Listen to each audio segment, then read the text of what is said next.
Happy birthday, Mama. Happy birthday. I always, my mother passed away in 2017, 17, 18, 19, 20, 21, 22, 6 years ago. But after her death, I always see to it that I will always blow a candle, no?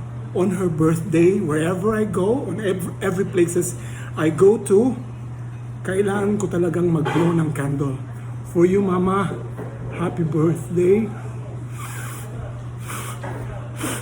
Happy birthday and I love you.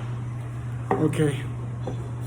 This is supposedly the 96th birthday of my beloved mother. She passed away on August 11, 2017 at the age of 92. Now, if she was still alive, she would have been 96 years old. You might wonder why I always celebrate her birthday. Yes, because during her lifetime, especially in the remaining 15 years of her life, there was always a grand celebration on her birthday kasi doon na lang ng sinulog. So instead of partying in sinulog, we have our own party in our home, no? Where we invite guests from Manila, her relatives who care to remember her, and friends from Cebu and business associates ng mother ko. So it is always a grand celebration. It has always been a grand celebration. Every time my mother celebrate her birthday, because in her lifetime, during her younger years, she never experienced celebrating her birthday. It's always about my father. My mother is very frugal, napakakuripot niya. So every celebration is always reserved for my father, not to her. At my father's birthday is December 24, no? Kaya ang celebration talaga is focused more on my father. My mother always take a back seat. And the celebration is about, my father's celebration is about his relatives, his friends, sa politics, sa military, relatives from Cebu. Yon ang focus ng celebration. But things have turned different when my mother was already of age. May edad na siya. In the last 15 years of her life, no? Wala na si Papa. When I was already handling the business, the focus and the spotlight was turned to her. The last 15 years of her life was the best life she had with me. Naibigay ko ang lahat ng gusto, wants, and needs of my mother. So talagang binibigyan ko talaga ng magandang celebration ang kanyang birthday because she never had that during the younger years of her life. Selfless ang mama ko. It's about her husband and her children. So nakakalimutan na ang tungkol sa buhay niya. But I see to it when I took care of the business, I will give my mother the best money can offer. You know, my mother came from an obscure origin, no? Mahirap po ang buhay ng mama ko. She came from a humble beginning, no? Though landed ang kanyang mama, mahirap po kung kumbaga sa ibig sabihin kami po ang the little M, the little molino, kasi may mga mayayaman na molino, kami yung mahirap. Ang mama ko pala belongs to yung mahihirap na molino. Kaya nga I refer it the small M, not in a capital letter M, kasi nga mahirap. But my mother was a hardworking woman. She was very much ahead of her time. Just imagine, during the 60s, no, she created or built a cabaret bar, no, which became taboo, which was a taboo in a very conservative municipality back then. Napaka-conservative ng Romblon noon. But nagnegosyo siya ng cabaret and she became the target of the moralist ng Romblon, moralist na ng simbahan, ng mga pari. Naging kalabang mortal siya ng mga pari sa Romblon and the moralist, especially conservative ng Romblomanon. That's why she never went to church when she was in Romblon. kasi alam niya siya ang target ng sermon, no? A cabaret is a place where there are ladies who entertain men, not sexually, but pwedeng sumayaw, you buy tickets. Doon ang negosyo ng mother ko. And she didn't mind. All she wanted is to live, to have business, to flourish, to progress. Kasi kung mahirap ka, there's no way for you to go but to go up. Anong gusto mo? Choose to go up or to go 6 feet below the ground. But my mother chose to the high road. Gusto niya umasenso para sa kanyang pamilya. My mother was deprived of education kasi during the war, she has to take good care of 3 nieces and a nephew whose parents died during World War II. So inalagaan niya ang kanyang mga pamangkin at inalagaan niya ang kanyang mga magulang. She never had the chance to earn a degree. She was literally an elementary graduate. At the same time, pagkatapos noon, nag-aral siya ng vocational course sa University of the Philippines. A vocational course, naging dishwasher siya sa UP Canteen para makapag-aral. At natapos niya yung radio technician course. Ata yun, yung nagdi-decode sa radio, ganun. Para sa mga telegraphic transfer, yun ang natapos niya as a vocational course, finishing it as a working student as a dishwasher in University of the Philippines Canteen. Pagkatapos ng cabaret niya, nagnegosyo siya ng crude oil business. She was the first lady from Blumanon who had a business sa crude oil, no? Diesel, gasoline, at napalago niya yon at nag-branch out siya sa Yamaha distributor ng mga motors and rice corn grits na maraming businesses, and nagkaroon siya ng factory of marble. She became very rich, no? She got what she wanted. Kaya my mother was a boss, a lady boss in Romblon.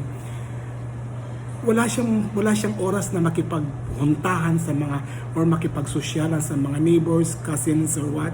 All she focused on was to flourish her business. Kaya nga, she never had good clothes ang sa kanya negosyo. Parang ugali ng mga Chinese ba na hindi anti-social. Ang sa kanya is makanegosyo siya, makanegosyo.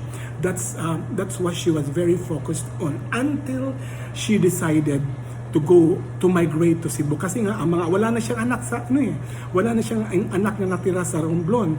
All were brought by my father to Cebu. She has no choice but to join us. Kasi doon na kami nag-aral sa Cebu. She has no choice but to leave her business in Romblon and migrate to Cebu. And upon migrating to Cebu, mas malaki ang challenge doon. Kasi first, it's so hard. Siya lang mag-isa. Walang mulino sa Cebu noon. Siya lang mag-isa. She has no network. Wala siyang kakilala dito. Wala siyang kaibigan. Only family. She has no cousins, relatives. Walang allies, no? Sarili niya. All she knows, she has the capital, she has the skills, she has her family. At yun na nga, siya ang kauna-unahang Romblon distributor ng marble dito sa Cebu. Naging famous talaga, well-established. Lahat ng mga yayaman dito na contractor, negosyanteng mga insect, naging kaibigan niya. Just imagine my mother, who was a stranger from Cebu, was able to make it. Ganon. And she was able to build 2 building. Dalawang building at isang bahay dito sa Cebu. Yun. Sariling sikap niya yun, sariling pera niya yun, walang loan, and she left Romblon na walang utang. No? Walang utang siyang iniwan sa Romblon. She left Romblon with a very good reputation. But the downside of it, napabayaan niya ang kanyang pamilya. Kasi nakafocus siya sa negosyo niya eh. So, she was not a really hands-on mother. Kasi negosyo ang sa kanya. So, yun na nga. Kami, we are so pampered with money, material things. Ako, I owned a car. When I was in second year college, may sarili na akong sasakyan. Lahat ng luho na ibigay niya sa amin. But she was not a hands-on mother. So, ang tendency, na abuso. Parang we took her for granted, or yung pinaghirapan niya was taken for granted. Kaya medyo na iba ang priority ng buhay ng kanyang mga anak. And nagkaroon ng wrong priorities ang kanyang anak. She was so disheartened. My father died in 1998, and it was all my mother who took good care of a sick husband for 3 years. Walang relatives, walang kaibigan, walang relatives. It's all my mother. Mother ko lang lahat yan. Lahat. And you know, when a person is sick, how expensive it is to be sick. Lahat ng yon. Nagtatrabaho siya, inaalagaan niya ang kanyang asawa without any favor given sa mga taong tinulungan ng aking ama. Wala na isa. That's why no one can point their finger in me. That's why I'm so distant, no? Sa relatives or sa mga kaibigan ng papa ko. Because I saw it. I saw up close ang buhay na dinaanan ng papa ko when my father was very ill for 3 years. It was only my mother who took good care of her. So that's what's the lesson I've learned. My mother always taught us to be self-reliant, especially sabi niya, huwag umasa sa ibang tao. She is full of pride. She never asked favor from anyone. She never go out of her way makipagkismisan, makipagsosyalan. All she wanted is to work honestly, to have an honest living that she can provide to her family. Yun ang natutunan ko kay mama. Isa pang bagay na natutunan ko kay mama is for me to have self-pride, no? Huwag yan, sabi ko nga, huwag umasa sa iba. She asked me, Joey, don't you have plans of having a child? She never cared for me to have a partner or a wife or what. Because there can only be one queen in the house. Kaya hindi namin pinag-usapan yung kung bakit wala akong partner, wala akong girlfriend, or intended to have a wife. She cared, she was concerned of having me, childless ba? Wala daw akong anak. I told her, I will cross the bridge when I reach there. But she saw how I took good care of my nieces. Okay na yun sa akin. But sabi nga niya, iba pa rin yun, Joey, kung may sarili kang anak. Now, I know what she meant now at my age. Ngayon ko lang na-realize na tama nga naman si mama. I should have a child of my own. But nevertheless, ang naituro sa akin ni mama is to be strong, to be self-reliant, to be independent. Dalang-dala ko ngayon. Now, kaya nga, I prefer to go out alone. I prefer to live alone. I never pester other people for my own subsistence. Hindi ako nang hihingi ng tulong. I never beg for attention, for support, or anything. I am a self-reliant person because that's what I have learned empathically from my mother. Yun talaga ang turo niya sa akin na you need to paddle your own canoe. Kailangan, you have to protect yourself, no? Huwag kang umasa sa mga tao. Yes, you can help people, but do not expect reciprocity, that it will be reciprocated to you. Bonus mo na lang kung yung natulungan mo, tutulong sa iyo. Kasi I've seen it. I've seen my mother taking good care of 3 nieces and a nephew. Walang naibalik na tulong yun sa mama ko.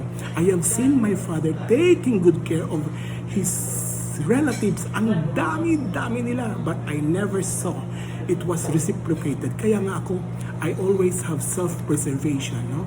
Sabihin nyo nang the distant ako or snob. Yes, it's true. Talagang I distant myself.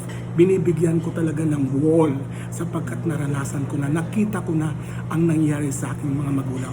If there is one pride that I bring in about my mother, that my mother was a self-made woman.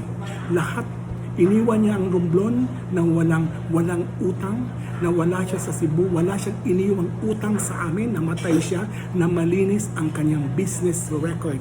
Considering na she was a graduate of University of Life. Wala siyang diploma or educational attainment, ngunit she became a millionaire. Yes, may I repeat, a millionaire, a self-made woman in a place that is not familiar to her, Cebu. No? She was a migrant. I told you, migrant siya ng Cebu. Now, what is the learning lessons I want to impart to the parents, especially those mother who have gays as a gay, female gay or male gay as a son or a daughter? I was not a favorite child because I was rebellious, I was hard-headed.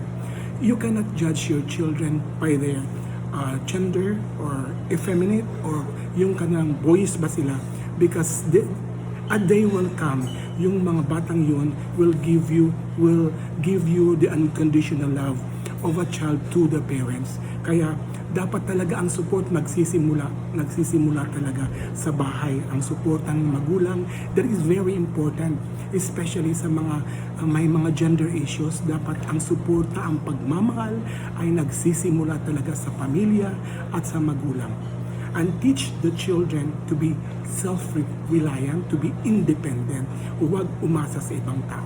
And to the children, this is what I want to impart to you. Show that love to your parents now, because tomorrow is not a promise. Prioritize on your family. You may have your friends, you may spread your wings, but always know when to go back. Ang pamilya, kung ano man ang mangyayari sa inyo, it's only the family that will bring you back, that will welcome you irregardless. Walang condition yon. You can have your partner, you can have your friends with you, you may enjoy life, you travel, but always know where and when to go home. Huwag kalimutan kung saan ang daan pa uwi sa bahay nyo, sa pamilya nyo. Show your love. I am so blessed that I was given the 15 years of my mother's life now. I've traveled to so many places.